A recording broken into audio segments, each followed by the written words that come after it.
इथे आजोबांसोबत अव्यास जेवण करतोय, पण त्याआधी ना काय काय घडलं मी तुम्हाला पटकन सांगते.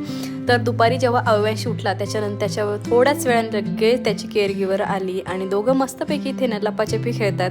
आता लपली होती राणी आणि अव्याश तिला शोधत होता. त्याच्यानंतर आहे ना मला जायचं होतं बाहेर, बरीच कामं होती संध्याकाळची, म्हणून संध्याकाळचं जे टिक्कीचं जे आहे ना बेसिक मी तयार करून ठेवलं होतं, कारण मला वरून ते करून देणार होतं, कारण मी अव्याशला घेऊन त्याच टायमिंगला बाहेर जाणार होती म्हणून.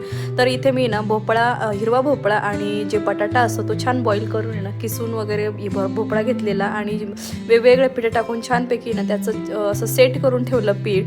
त्याच्यानंतर आहे ना मी आरतीची तयारी केली घरातल्या गणपतीची, आणि घरातल्या गणपतीच्या आरतीला मी अव्यांशला नेहमी घेते आणि तो सुद्धा छानपैकी अशी घंटी वाजवत. त्याच्यानंतर अर्धा तास का होईना पावसात भिजत का होईना मी वॉकवरनं आलीच आणि त्याच्यानंतर लगेच रेडी झालो. आणि इकडे ना आज भजनाचा कार्यक्रम होता सोसायटीच्या गणपतीमध्ये.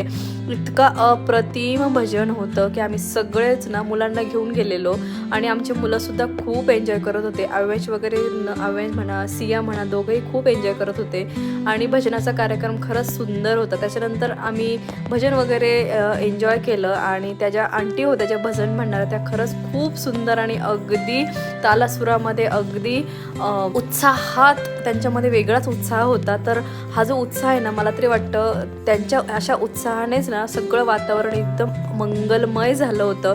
त्याच्यानंतर मग आरती वगैरे सगळी झाली. त्याच्यानंतर घरी आल्यानंतर प्रसादामध्ये ना आजच्या बरंच काय काय पूर्ण ताट भरलेलं होतं. तर एवढे सगळे आयटम्स होते. त्याच्यानंतर आजचा लुक तुम्हाला दाखवायचा राहिला तर आजचा माझा काहीसा असा सिम्पल लुक होता.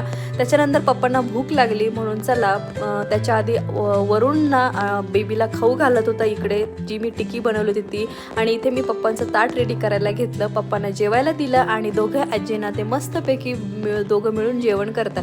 तर चलो ब्लॉग इथे एंड करते. भेटू आपण एका छानशा ब्लॉगमध्ये. तोपर्यंत बाय बाय.